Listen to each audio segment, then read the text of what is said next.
Gusto lang ni Mayor Andy Wuminal nga ma-encourage ang mga katawhan nga dugay na nga nag-ipon apan wala pa makasal nga maaghat sa pagpakasal.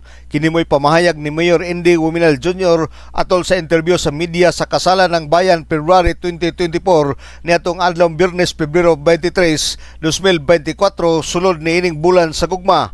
Matod pas Mayor nga ang rason nganong gihimo ang Kasalan ng Bayan tungod kay gusto siya nga magpuyo nga legal isip usa ka magtayon. Gusto usab siya nga mahimong legitimate ang mga bata og walay atubangon nga problema sa umaabot. So ginato na magpuyo sa legal ang mga kasunan kay kamalumatan ang ilang kabumang iko na pero gusto ta nilang pakasal pero tungod sa kakulangon pod dili nila ma-afford ang mga gasto sa kasal.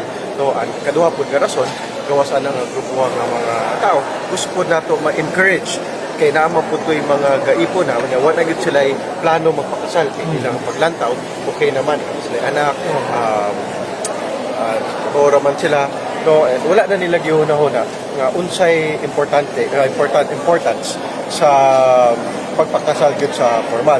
So of course with this ato magumahatag legitimate na siyang ilahang mga anak.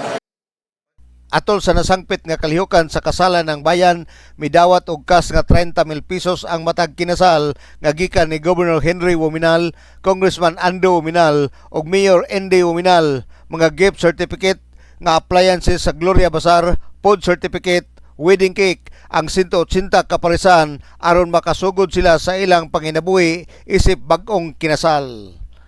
Alang sa DXDD Radio Kampana, ang radyo sa simbahan, Dubulik 45 Dudong Bargamento, Danag sa Nakbayan.